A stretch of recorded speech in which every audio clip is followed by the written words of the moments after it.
Hello everyone, welcome back to Etc. And today, we go to the moon in this episode, not because it's hard, but because it is easy. Yes, if you get that joke, good for you. But we are going to the moon. That is our mission for this episode. I guess our next step in our Kerbal conquest of the solar system with the Outer Planets mod installed, so we can finally actually get to those outer planets. We'll probably unlock the entire tech tree first, but that is okay. Here, moving swiftly along, I guess, got the service bay with all the nice sciencey bits that we got, and then Science Junior module right underneath. Hopefully we don't jettison it this time. And then gotta get our second stage going with our Terrier engine to actually return from the mun, and some landing legs, which were only slightly very annoying during landing and during actual assembly. So that was fun. And then gotta put on the decoupler and the fairing that we got last time from our previous Minmus mission. And the fairings are pretty helpful, as I guess they boost our Delta V a wee bit and they look a whole lot cooler. But got our, I guess, 1.5 stage in the central stage. You'll see why I call it 1.5 after we put in these massive Rockomax boosters. These yellow fuel lines are the reason why I call it 1.5. It's pretty important, as basically, once those two side tanks with the skipper engines come off, the middle center stage will be fully fueled up with ludicrous amounts of Delta V in orbit, or almost in orbit, I can't remember. So yeah, it was pretty good. That's basically how I like to build a lot of my rockets, with the fuel tanks, or fuel lines, so maybe you'll see that in the future. I don't know. But here, just putting the struts in so the Kraken doesn't eat it alive, and then some launch clamps. And here you can see me struggling with caps lock that I didn't realize I turned on. I'm calling it the Mun Missile because it's funny, because it looks like a missile, and just crossfading on over to the launch pad. So Z and T to get ready to launch. And there we are. Successful ignition, speak. Just a nice liftoff.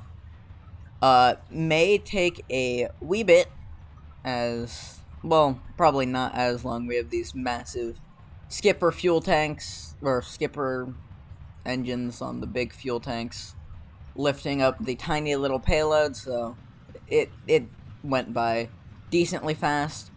The skipper engines really surprised me with the amount of gimbal range that they have, because I usually don't use skipper engines, but best engines we got right now, but they surprised me with their gimbal range, so that was fun. And here we're going for that 45 degrees at 10,000 kilometers, I guess, mark, or 10,000 meters. So yeah, that's basically what go for a maximum efficiency burn, and then just kind of follow prograde once you get to about like 80,000 meters above the surface. Getting rid of the fairing, as we no longer need it for our ascent, and with our maneuver successfully put in place for circularizing and getting into a stable orbit, we don't need it no longer, no more. Yeah. Just coasting on up to our maneuver. Light those engines once again. Skipper engines doing magnificent work, and should almost be in a stable orbit. Oh, gotta detach those, and now you see why I call it the Mun Missile. I didn't put fins on it because they weren't necessary. Kind of just wasted Delta V. But when you put the fins on, it really looks like you're about to straight up nuke somewhere. And now, here is my camera debacle while I try to run the magnometer boom or magnometer. I don't know how to say it. Magnometer. That's how I'll say it now. Ow. Um, just stubbed my toe on my desk here. A lot of pain. I couldn't get the cameras to work because I think it focuses on the center of mass, and because we still have that bottom stage, which is usually unconventional. It kind of threw me for a loop, but just ran the magnometer science, which gives a lot of science, if I do say so myself. Even near Kerbin, it gave like 50 science, so. And then the world's easiest Mun encounter literally ever. Just dragged out the descending node until an encounter appeared. And then there we have it. Gotta bring it slightly upwards. Is little too close for my liking. But there we have it. Our maneuver is set. Simple enough. I mean, the Mun is probably easier to get initial encounter with, as it has a much larger sphere of influence, is closer and not at an elevated plane, so actually getting there is much easier. Given landing and getting back is more difficult than Minmus because it has a larger gravity well and takes more Delta V, but it's still really easy to get an encounter with, and, you know, generally all the in-between. But here, performing our burn to extend our apoapsis to get our Mun encounter with our 1.5 stage, and there we go. Almost there, just doing a wee bit of fine-tuning to get closer to the Mun, as we don't need to be all that far away, as the Mun surface isn't that rugged, I guess. Minmus was substantially more difficult as it has the mountains and the seas, and trying to land in the seas, which are all surrounded by the mountains, was a bit annoying. And here, just warping over to the Mun sphere of influence, there we go. But yeah, I crashed multiple times before we got to slideshow landing. That is fixed in this video, you'll see later, but now we are performing our science from space high above the Mun. That is a new biome to get science from. I don't think I mentioned this, was the fact that I'm only taking science from, like, only a single biome on a celestial body. I find it more fun that way, more exploring, because then you can't just say, like, Milk, Gilly, or Minmus. Like, you could do one Minmus mission and just hop around the, like, 5 biomes or whatever and unlock the entire tech tree, and that's not as fun to me, so I'm going to just do one biome each, and also the videos drag on substantially longer when you're just doing biome hopping. But there we have it. Bob restored the Mystery Goo and the Science Junior on EVA right there. And yeah, got a SAS to our maneuver to circularize at the Mun. There we are. And then just got to warp there, just like so. And I got a bit trigger happy with the time warp. I barely saved it. I didn't make quick saves that much on this mission, so I had a tiny heart attack there. But going to light up our engines again to circularize, not on the dark side of the Mun, unlike Apollo. So, here we have it. The 1.5 stage is almost out. There we have it. Stage separation. Now we have the upper stage with the Terrier engine, completing our circularization burn. And, ooh boy, those parallax textures look so good. It's absolutely insane. I'm so glad I was able to fix the slideshow issue, which I actually did by overclocking my GPU, funnily enough. Probably was not necessary. Probably could have, like, dialed down OBS's settings or whatever. but what works, so I just overclocked my GPU and sounded like a jet turbine, but it works, and no longer with the slideshow problem you'll see once we land. And we get to keep the beautiful parallax textures, and now we're running science from space near the Mun, as that is a new biome to harvest science from, and Bob out on EVA to restore Science Junior and Mystery Goo so we can use it once more on the surface of the Mun. Gotta hop back in there, and going to, I believe, warp around to Apoapsis any second now. Yep, there we go. Just casually warping to Apoapsis. Dark side of the Mun there. Can't really see much. Makes it pretty dark, but that is a really cool shot with Kerbal or the sun there just illuminating the Mun rise. It's very cool. But now we're shrinking down our Periaptus, and that crossfade there was me having to revert a quick save and adjust Periaptus a bit so we don't crash, because the first time I tried to do it might have slightly crashed, but nonetheless perfectly fine. Extending the landing legs maybe a bit prematurely, but doesn't matter. Getting a bit time warp happy, but we're fine. And just gotta perform our suicide burn. Doing that now, just light up our engines. Well, it's not that great of a suicide burn. A burn nonetheless, just to slow us down so we don't get absolutely demolished into the Mun surface. So doing that, went from 5,000 meters per second, or 500 meters per second down to a nice 50 meters per second. But gravity still brings us down, so gonna be puffing our little Terrier engine a wee bit every so often. And as we come down here vertically, just going to be puffing our engine to get at around under, I think, 2 meters per second. We did hit the ground kind of hard the first time, as we tipped over, and it was on a slanted tilt. Even this one, we hit the ground kind of hard, as Parallax doesn't like ground. For whatever reason, it doesn't sync up too great the textures to the not textures, so it gets wonked up. But ooh, just trying to puff our little engine there. Ooh, and ooh, touchdown.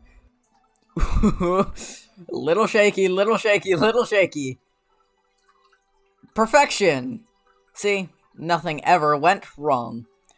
Got our perfect Mun landing, and those textures, those surface textures, are certainly beautiful with our GPU overclock.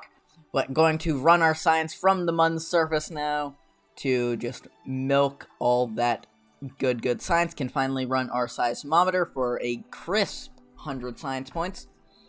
Yeah, this is so much better than last week's video with having literal 0.5 frames per second, and ooh, SAS edition disengages when you disembark the vessel, so got a little bit nervous there, just closing the doors so nothing too bad happens. We don't have to restore the Mystery Goo or the Science Junior again, as no more biomes to get science from, but let's throwing Bob out on EVA, and ooh, might have broke something in there. Maybe not the most graceful disembarking of the vessel, but got our EVA report and surface sample, and finally, our first real flag plant. The last one you didn't really see because of the slideshow, but this is our first real flag plant on the Mun. Bob is having a bit of a stroke. There we are, our beautiful first Mun landing together, and our first real landing together, I guess. Creating a actual save here for the thumbnail, because makes it substantially easier when you can just revert a save, and oh boy, trying to get back into the pod is another adventure in itself. Oh boy.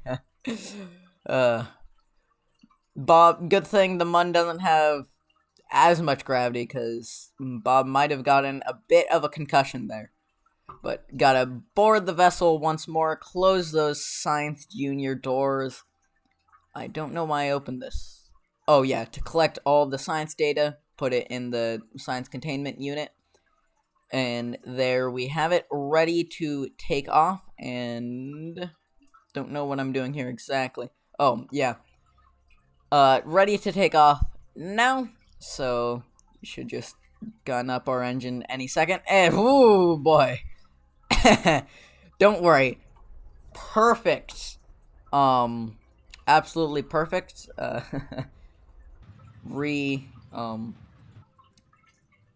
What do they call it? Reorbit. Ascension burn, that's what it's called. Sorry. Blanking on that. That was absolutely perfect. Accidentally pressed Z instead of shift, so that was fun.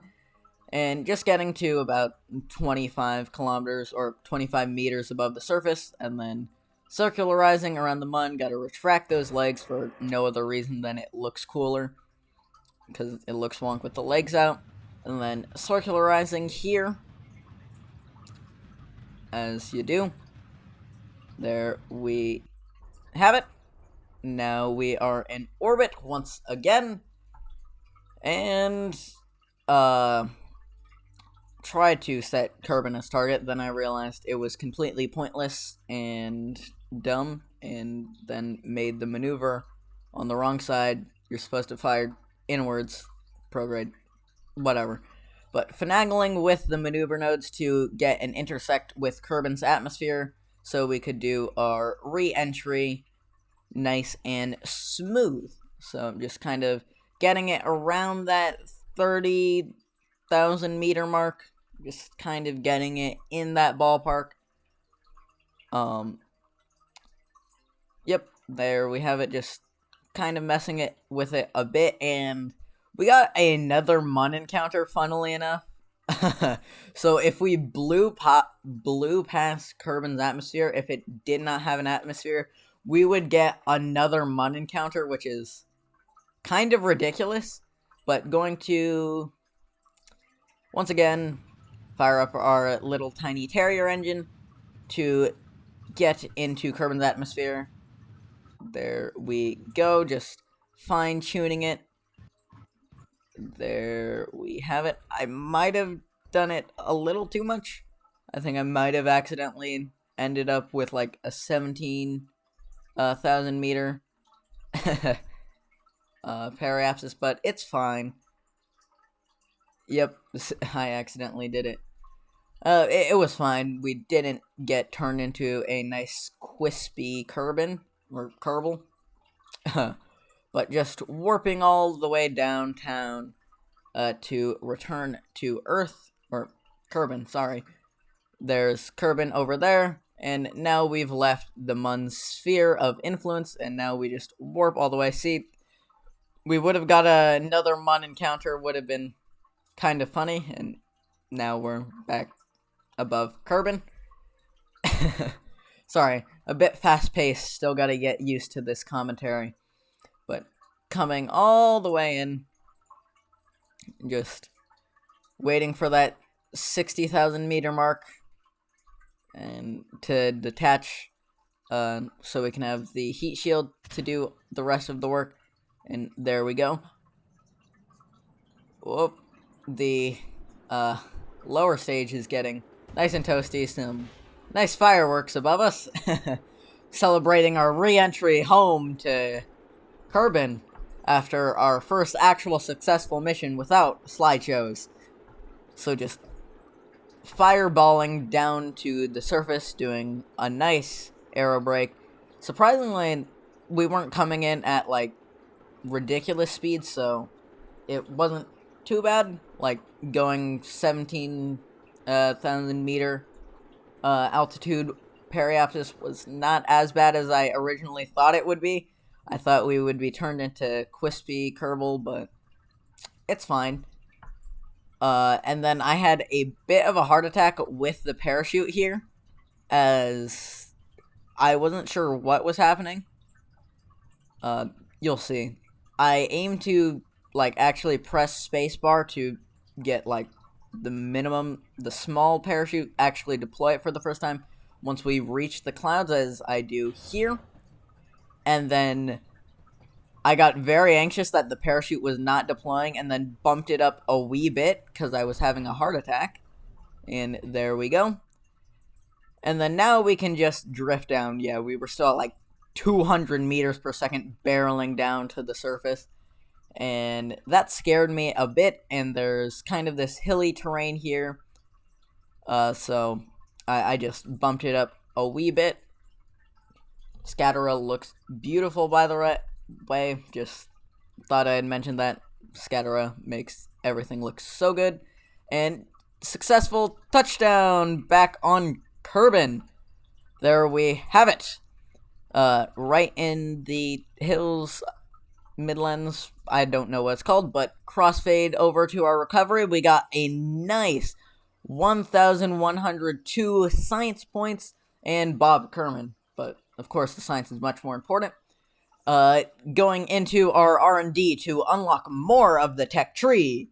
Haha, I'm a poet and I don't even know it. Gonna unlock some landing legs. There we have it. Gonna grab the even heavier rocketry for, like, the twin bore engines and the mainsails. Gonna grab the advanced fuel systems. Mainly just so we can get the nuclear engines, as the nuclear engines are amazing, especially for going interplanetary. And especially if we want to go very far. And then I unlocked aviation, which usually I don't do, but it gives you the fuselage for the nuclear engines. And aviation will not be unlocked for a long while. Grabbing the Communitron so we can actually go far with just a scientist Kerbal and we don't need a pilot. Grabbing... I don't know what. I think I was just kind of looking through it. We don't need command modules yet. We don't need 3 Kerbals quite yet. Oh yeah, grabbed advanced construction or specialized construction because gives you the bigger fairing. And then that was it. We are broke on science for the moment. But thank you very much for watching. Hopefully you enjoyed the video. And as the lovely sun sets, we will be off for today. So signing off for now, and goodbye.